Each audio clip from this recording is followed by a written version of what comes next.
All right, good afternoon, everybody, and welcome. Thank you for joining this conversation on Courage to Fight, a movement to end ALS. My name is Kevin Moorhead. I'm the Senior Director for Cause Funds at Charitable Impact. Cause funds were created to help people move from caring about a cause to taking action. We do that by connecting donors with inspiring Canadians who step forward to make a real difference. And I'm very lucky to be joined today by two very inspiring Canadians. Louis Del Rey. Louis has been living with ALS for the last 2 years. He is a board member of ALS Action Canada and a co-lead of the Courage to Fight campaign. And Leigh Naturkach, who is an exceptional nonprofit leader and the executive director of ALS Action Canada. Louis, Leigh, thank you so much for joining us. Thank you. Thank you for having us, Kevin. It's a pleasure. And now, full disclaimer, in addition to my role at Charitable Impact, I am deeply involved in the ALS movement as well. And so I am also a board member of ALS Action Canada. So I've had the privilege of really getting to know Leigh and Louis over the past few years. I should also say that the reason I got involved in ALS is because I lost a good friend to this disease, and I got an unfortunate front row seat into what this disease is. So, for anybody listening today who doesn't know about ALS, it basically means that your brain stops sending signals to your muscles, and so that you can no longer have use of your arms, your legs, your body. But what it doesn't do is it does not take away your mind or your spirit. And I can tell you from experience that, in fact, I think it's the inverse. I think people's hearts and minds grow with this disease. It really is it's an awful thing to have to deal with, but I've also never in my life seen people deal with it with such courage and grace. So, Lewis, I'm going to turn to you first. And today we're talking about the Courage to Fight campaign, which is really a movement to end ALS. And I know for you, this whole thing started with a conversation with Mark Curtin. Now, Mark Curtin, for those of you who don't know, was the founder of the ALS Super Fund. He was a former hockey player. He played for the Canucks, the Red Wings, the Maple Leafs. And in 2018, he was diagnosed with ALS. And by 2021, 2022, he had a vision to transform a bunch of disparate charities into a unified movement to end this disease in Canada. Louis, I wanted to take us back to that moment, to that first conversation with Mark Curtin. Could you just tell us a little bit about like, how did that conversation happen, and how did that transform your personal journey with ALS? Yeah. Since my diagnosis, I met people that have really transformed my journey. The way it happened was one of my wife's best friends is a family friend with Mark, and that's how the connection was made.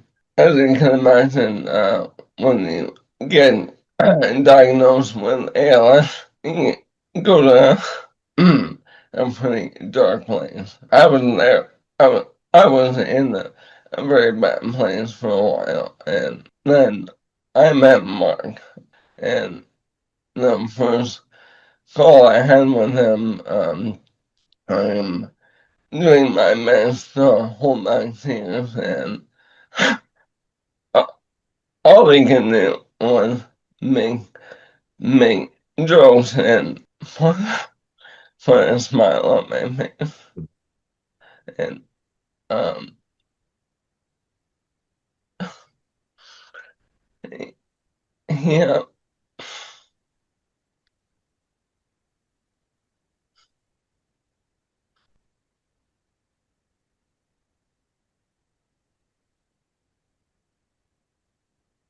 he showed me that there is light, and he showed me how I can find my purpose again, and allowed me to see the opportunity that I had in front of me.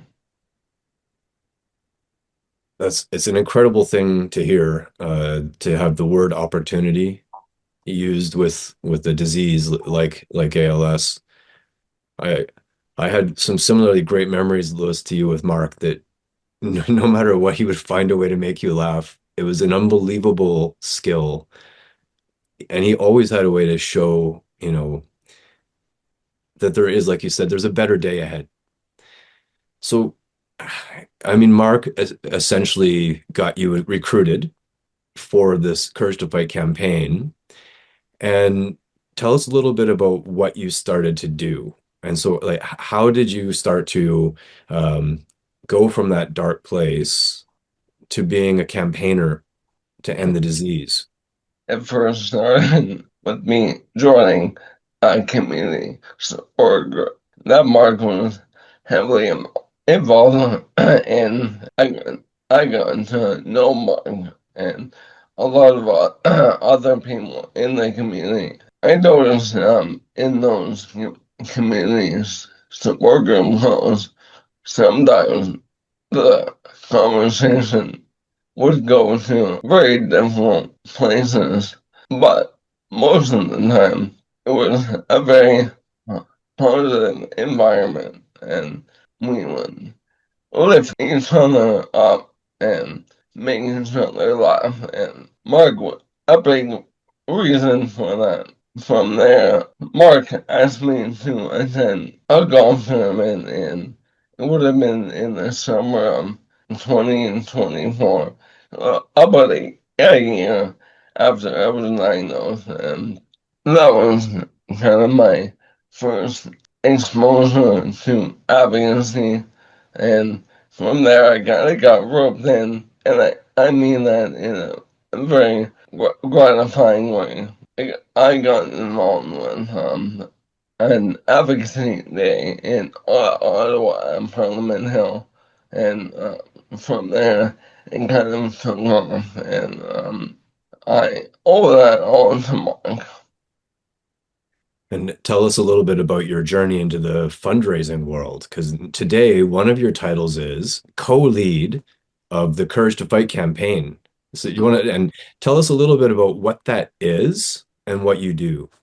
The current Vine campaign is really centered around the courage that people show in the fight against ALS.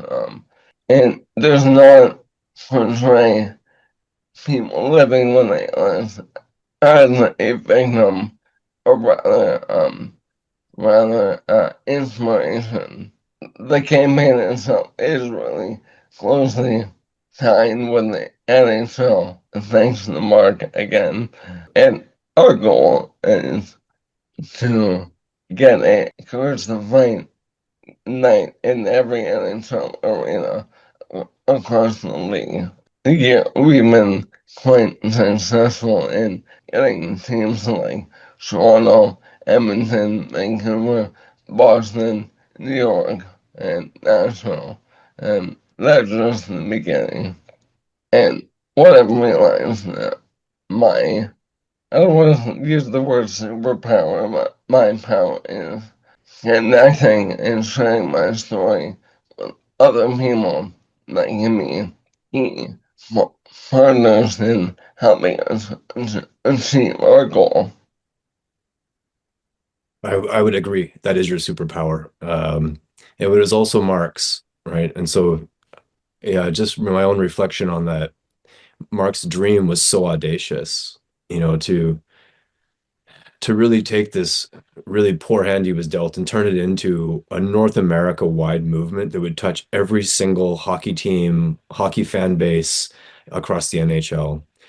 And it is bearing fruit. And Lewis, since we lost Mark six months ago, you have really successfully, taken on that mantle of leading us, and that skill set you have of connecting with people, building partnerships and relationships is so valuable. And Leigh, I want to bring you in because you've also had a front row seat to this movement. I wonder if you could talk a little bit about what it's achieved. Um, again, people like Mark and Lewis are fighting hard.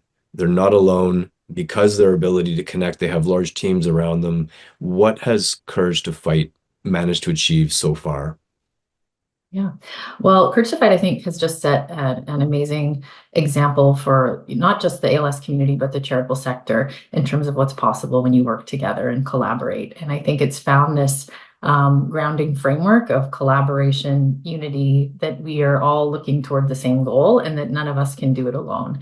And I think, again, there's the Marks, there's the Lewises, there's all these incredible individuals who are the warriors, in this movement, but you can be anyone and join that movement, and we can all work toward that common goal. So the Courage to Fight campaign, hosted by Charitable Impact as a super fund, it's bigger than the sum of its parts, and I think that's what's really amazing about it, and it taps into something on such a personal and local level, but also helps everyone to realize that you're part of a collective whole. And I think that is something I continue to hear from our community, is that connection is the foundation of our humanness, our humanity. And I think that piece, and tying it to action and to hope and to a collective, I think that's something we're all seeking right now. So far, we've raised nearly $2 million toward this campaign, and again, that was sort of in its first iteration. So as it's evolved to achieve new heights and goals, the collaboration, the partnerships, the individuals who've joined the movement, let alone the fundraising and activations in terms of awareness raising, that's really what we're continuing to build on. And it's only the future is endless in terms of what we can do from here. Now, this journey through the Courage to Fight campaign, Lewis, has also taken you in some fascinating directions. And at one point, you found yourself, I believe, filming together with Ron McLean and Daryl Sittler, which is pretty amazing thing. And if I'm not mistaken, I think Daryl Sittler said that you are actually an inspiration to him. I wonder if you could talk us through that, like that. What was that moment like? Take us back to that moment, and how did that make you feel? Uh, uh, um, Definitely didn't have that on my bingo card. That experience with Rob McLean and Daryl Taylor, one of the most amazing experiences of my life. I was so honored to be a part of that. And if you ever talk, talked to Daryl Taylor before, he always said, said that his heroes are um, Terry Moss and Mark Kern, to me, mentioned as one his heroes along those other two people is a feeling I can't even really describe. Yeah, that's it's big company to be in, to be in the same breath as Terry Fox, Mark Curtin, and Louis Del Rey. And it's not a word that people use lightly. And Leigh, I'm wondering if you might have any thoughts because you've worked so closely with Louis. So why do you think people react this way to Louis? Well, I mean, many reasons. I mean, I don't know how much we don't have enough time to talk about all the ways in which, but I just see, I think it's Lewis's way of being able to meet people wherever they're at. It's the same, characteristics that a lot of our people who are heroes in our own lives, whoever they are, has. It's an ability to see people where they are, to come at things with authenticity and kindness and that courage and just ability to connect. And I do think, Lewis, that humor that you bring to our group offers a level set for people that makes it feel inclusive, not scary, and just, again, something that can connect us all, because it is the range of all those emotions that we all have, and your ability to articulate and be honest and vulnerable and forthright about that. I think that's what really draws people in. And I have never seen someone, in terms of our other initiatives around Courage to Fight with ALS Action Canada and all the things that we do, people gravitate towards that because it's that bigger vision that Lewis has and wants to be part of that collective by setting that example. That's something that draws people in a way that is quite special and unique, and something that, just taps into something in all of us that we want to be part of. Yeah, the word courage was chosen very purposefully in this campaign. And as Lewis said, it was chosen to represent people like Mark and Lewis. And Lewis, if I could ask you, I mean, now that you've been through this campaign for a couple of years and you've met all these incredible people, has the word courage taken on a new meaning for you? Yeah. The word meaning of courage, it's got to evolved for me.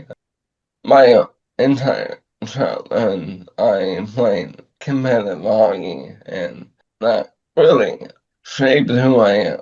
And I often only associated courage with very, very physical attributes like sticking up for your teammates or putting yourself in harm's way for the betterment of someone else. When I think of courage, I often would think about frontline military, and all those things still hold true.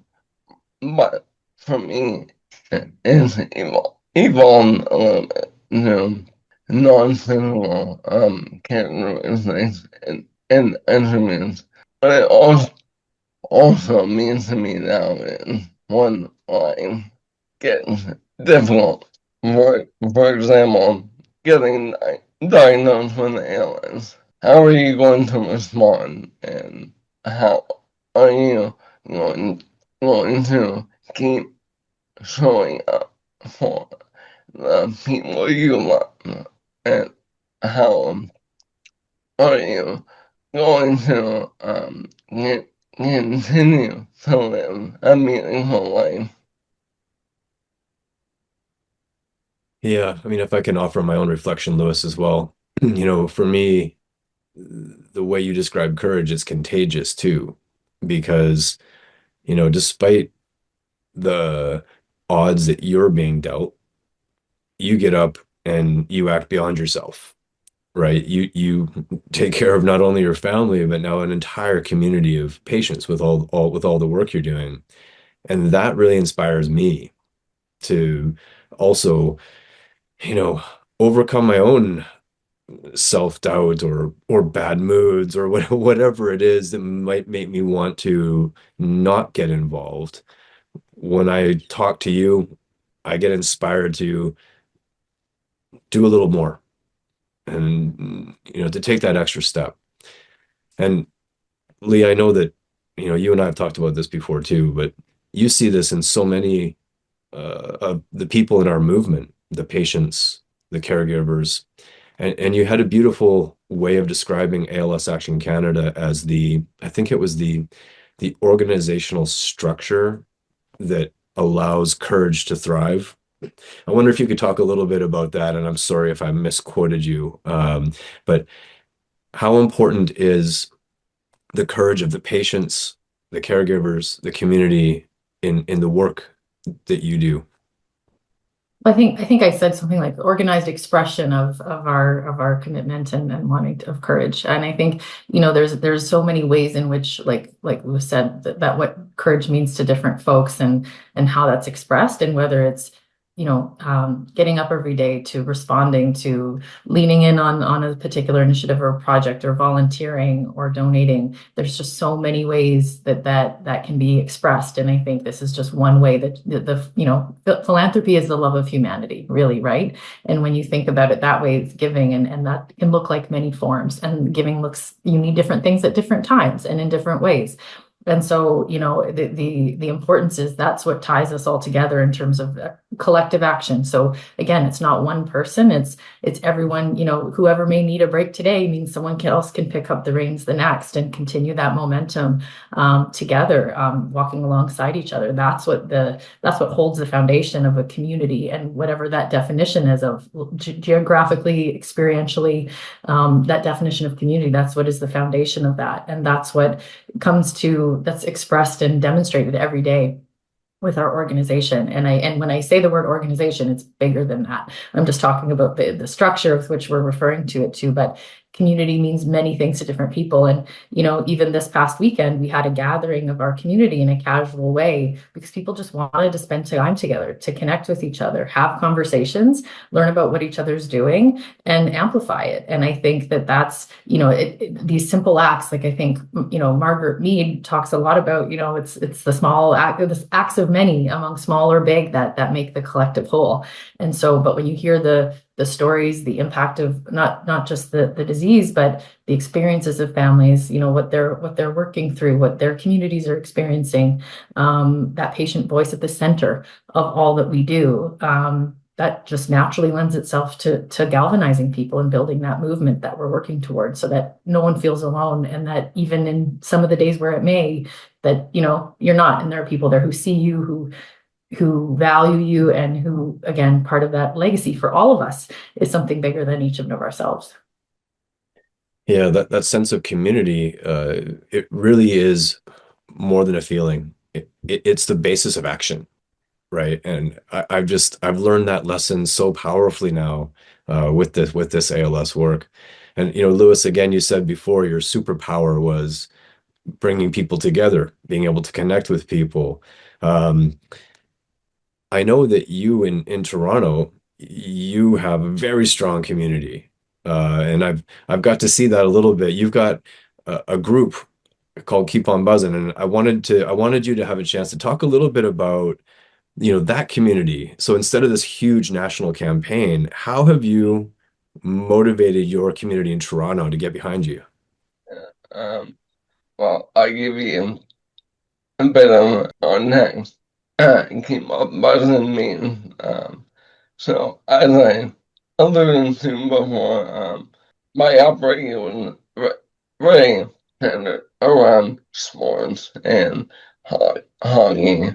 And buzzing is a term you may often hear in the hockey community. The team was buzzing, meaning they were playing in unity, playing with intensity, and that is kind of where the keep up buzzing phrase came from. And it's been my mantra since I was diagnosed. The phrase has really evolved from a physical meaning at the beginning of my journey. I often use it to describe that I'm physically I was still doing okay, and that physically I would keep pushing myself forward.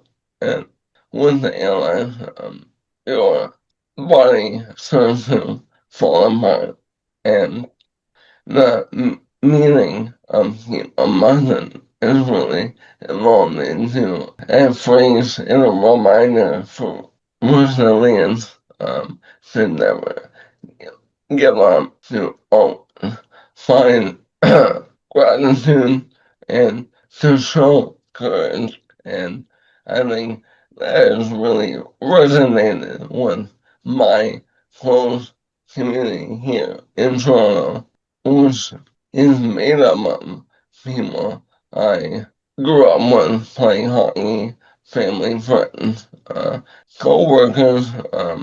They have all come together to show me a tremendous amount of support, and um, I couldn't, I wouldn't be able to go through this journey without them.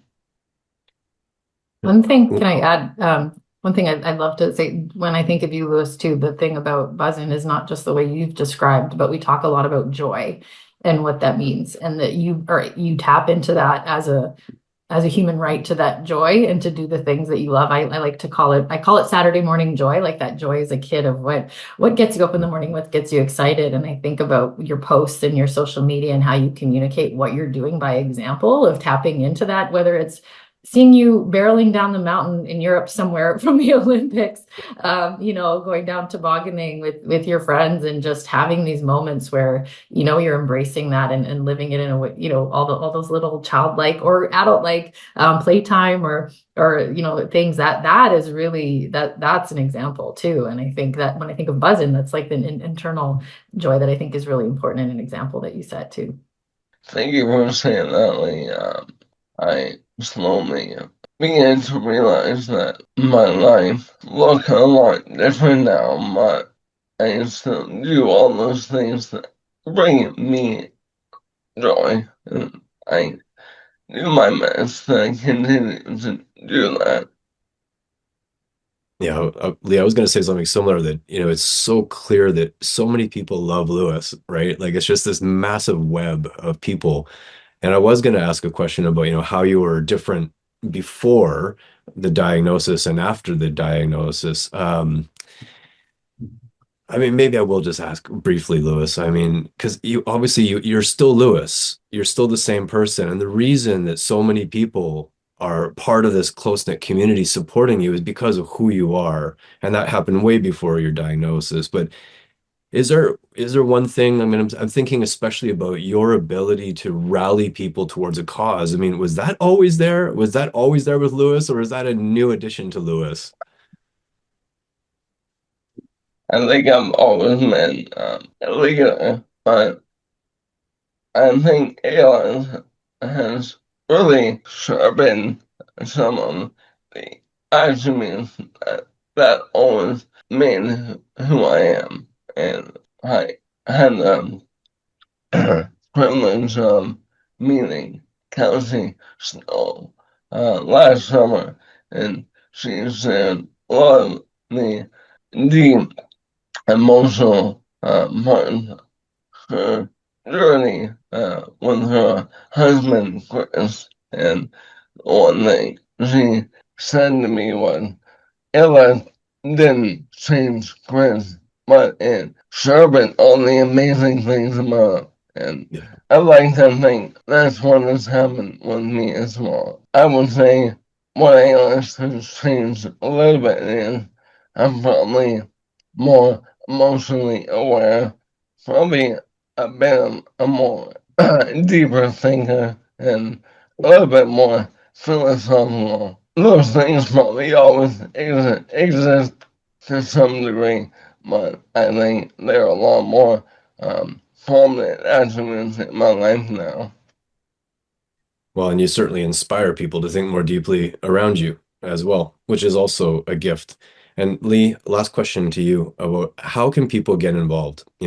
I really liked what you were saying before, about how courage can take many shapes, including in the smallest of acts. So if anybody is inspired by Lewis's courage, how can they get involved? How can they make a difference?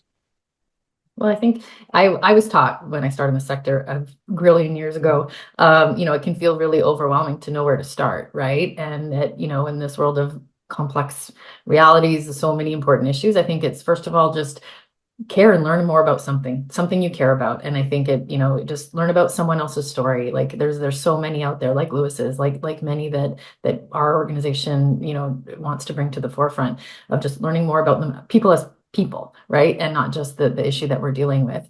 And I think, we always think of things, and I like to think of things in threes. So like time, treasure, and talent, right? So there's those are your gifts that we all have that we can bring to any cause to help move the dial on that issue.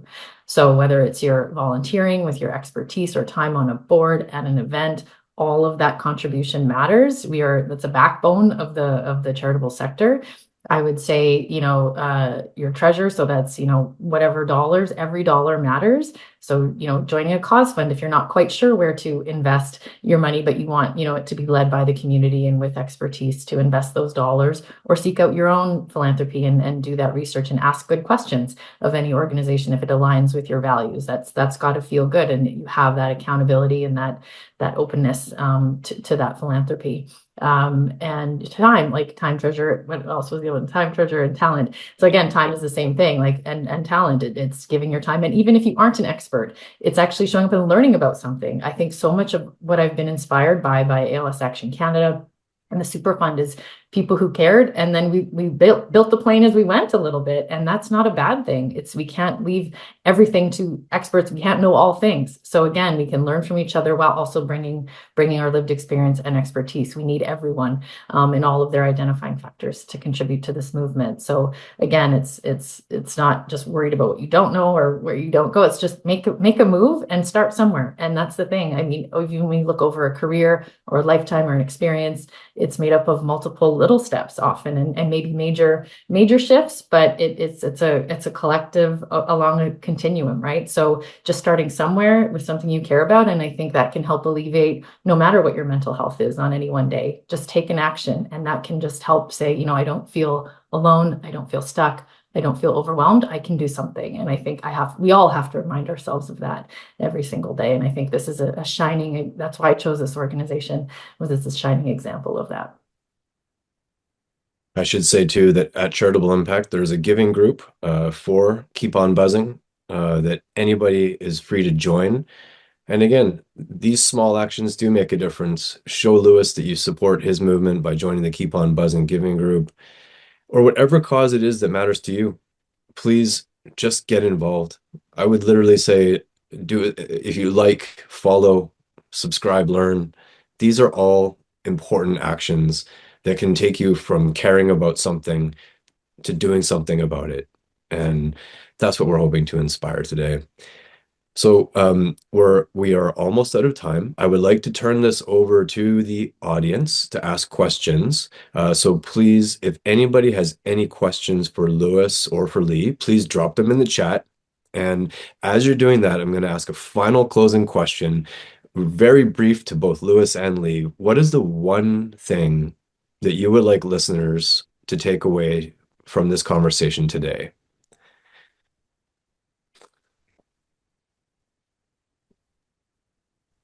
Yeah, that's a big question to sum up quickly, but I think regardless, one, what life throws at you, there is always a way forward. You you just have to see it. Love it. Yeah, Leigh? I think often about we all have a role to play in whatever, what we bring to the table, but we do have a role to play and we need to act on it. I really believe that there's, apathy has no place in our society, and it's all up to us to identify what we're passionate about and do something about it. It sounds simple, but it can be simple. And I think, I often think about legacy. And we're all building our legacy, no matter what your health status, your diagnosis, your any of that. I always think about legacy and what do we want our story to tell about ourselves, and that's in our everyday acts. And so we work on that every day, and it's in ways big and small that we may not even realize. So legacy is something about what do you want your legacy to be, and what will that look like for you? Great. Well, I know we have some questions to turn to, so without further ado, let's get to the live chat. So, Lewis, I think the first question I'm going to direct to you, and thank you to Kyla for this question. What's the difference between donating to the ALS Super Fund versus donating directly to an ALS charity? Yeah, thanks for the question, Kyla. At the core of the ALS Super Fund, we really try to replace competition with collaboration, and I think that's what makes us really unique. The ALS landscape has been notorious for operating in silos. And it's been like that for the last century, and we have gotten nowhere with progress in treatment. We need to change the way we work together, and that's what we do. We bring together charities, researchers, people living with ALS, families, all together to galvanize this movement to end the disease. And if you were to donate to the Super Fund, that's what you were donating to. You were donating to this movement and network of people all across North America that are working together to make a difference for people living with this disease. And we have an amazing network of doctors, researchers, patients that all make very calculated decisions on where the most impact we will get with dollars donated. And that's that is the unique power of the Super Fund. Yeah, thanks, Louis. That's a great description of supporting a movement rather than a singular charity. But it's also important to say it's not an either-or situation where supporting the Super Fund, you are supporting many, many charities across Canada. Lou, there was another question, by the way, that came earlier from Sean, I believe, and it was about what events are coming up that people can get involved in. So, Lou, I'm going to go to you again because I know you have a big event coming up. Yeah, and on May 2nd, we have the third annual Keep Up Buzzin' Dinner and Dance in Scarborough, Ontario. My parents have been heavily involved in making this happen over the last 2 years. It's really grown into more than enormous night, which might be about 900 people. And my vision for this night was to really, it started being centered around me and my journey, and that still holds true to the night, but it slowly started to shift to the community of ALS and really getting people together to for an amazing celebration while also raising some funds and awareness for ALS. Thank you. And Lee, I'm going to hit you with two questions as well. So one of the questions was, what is one of the biggest challenges that the movement is facing right now? And I'd also like to relay a part two to that, which is a question I just got offline, actually, which was, how do you know that a gift to the Super Fund is effective? So again, the first question is, what's one of the biggest challenges to the movement? And the second is, how do we know our gift is effective? Well, I think the issue itself and how people who know so much about this disease and how it's affecting them every day is it's sort of foundational to how we operate. But I would say one of the biggest challenges is also one of the biggest opportunities to point back to what Lewis said is, that working in a bit of isolation, not really feeling connected, even in a, North American context. I've seen a lot of change in the last year, in particular, through Courage to Fight and through partnership building and collaboration, that we see the potential and how necessary it is. And people are really seeing how absolutely important it is to present a united front. And so we're making progress there, but it continues to be one of those challenges. So, working locally as well as globally in that way. So again, let alone the disease itself that people are facing, but just as organizations, as groups, coming together as a collective in a very challenging time in society, I would say. But really, ALS Action Canada was started because we didn't want to duplicate efforts, because we're driving that urgency and that unapologetic way of going about our work. So I think it's also helped to set a standard in the sector that's working alongside all of our amazing partners of the ALS organizations that are part of our family in working together. And the second part of that question, sorry. Well, how do we know our gift is effective? Well, I think, there's many ways to measure, success and what that looks like for an organization through our soon to be relaunched new website. I'm very excited, launching this week. You'll hear more about, but because we've built the website, you'll be able to read more about the work that we've been funding. We just completed our first round of 10 grants through the ALS Super Fund, and how we disperse those dollars. So through the courts trial, through large and small scale projects, you'll be able to read more about them. Our last impact report actually had sort of where those dollars went, what the projects were, initiatives, research to, equipment to local societies doing their very important work on a local level.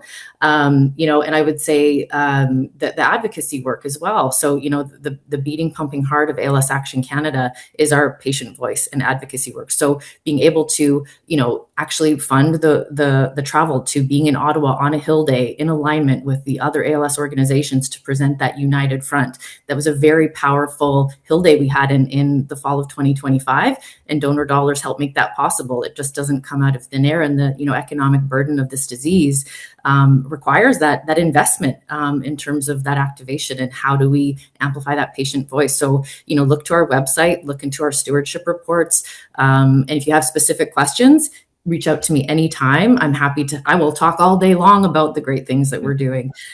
So reach out and ask questions. That's the best thing you can do as a donor, is open up conversation and look for that accountability, report back progress, and that two-way relationship building. Let me get to one more question. Giovanni, thanks for your question. It's an important one. What is the state of ALS research in 2026, and what should the community be most hopeful about right now? Lou, I know you're in the middle of a really innovative trial, but I wonder if you want to talk about just broadly the state of where are we with finding a cure to ALS? Yeah, thank you for the question, Giovanni. Research has been some amazing progress in the last 5 years. There's a lot better understanding of the physiology of ALS, but it has yet to translate to actual treatment for the vast majority of patients. There's a small percent of patients, about 2%, that have a genetic form of ALS where a treatment is actually being quite effective right now. It is called tofersen, where some people are experiencing reversal of their symptoms or plateauing of their symptoms, which historically would almost not to be impossible in ALS. And now that we're seeing that in a small subset of ALS patients, there is light, and it is possible to make this a reality for a larger group of ALS patients. And what is so challenging about ALS is likely a broader term for many different diseases, and not one person really has the same form of ALS. It's a very unique and individualized disease, and we need to move to a point where treatment is very personalized and not very general. And I think slowly medicine is starting to move in that direction. Yeah, thanks, Lou. Let me just underscore again one thing you said, which is we have seen cases of arresting development of this disease and reversing it, which just reinforces our mantra in the ALS world that this is not an incurable disease, it's an underfunded disease. So this is why we have to push. We know we can find a cure to this thing. We are out of time. I want to thank everybody in the chat for all these incredible comments and questions. I've really enjoyed reading this all. Quick reminders, if anybody does want to follow Lou, as Leigh mentioned, there's some awesome videos of Lou barreling down a mountain in a sled and other things. You can find him at Big Lou92 on Instagram. Follow the ALS Super Fund. The Keep On Buzzing event, you can find information, I think, through the Superfund website at alssuperfund.ca. I saw some great ideas to expand Keep On Buzzing into other cities. Also, please go check out our Courage to Fight campaign in partnership with all the hockey teams in the NHL. So if you're a hockey fan, hopefully you're going to start hearing a lot more about the Courage to Fight campaign. And then lastly, please do join Lou's Keep on Buzzing giving group at Charitable Impact. Check it out. And so finally, Leigh, thank you so much for your time. Incredible wisdom that you've managed to share with us. And Louis, what can I say? A portrait of grace and courage. I know that, like, for me, every time I talk to you, I'm buzzing afterwards. So you keep me buzzing, and I thank you for that. And I hope that everybody listening here today walks away buzzing a little bit more too. So thank you both. Thank you. Thank Thank you you, everyone for Kevin. coming. Thank you. The buzz is alive.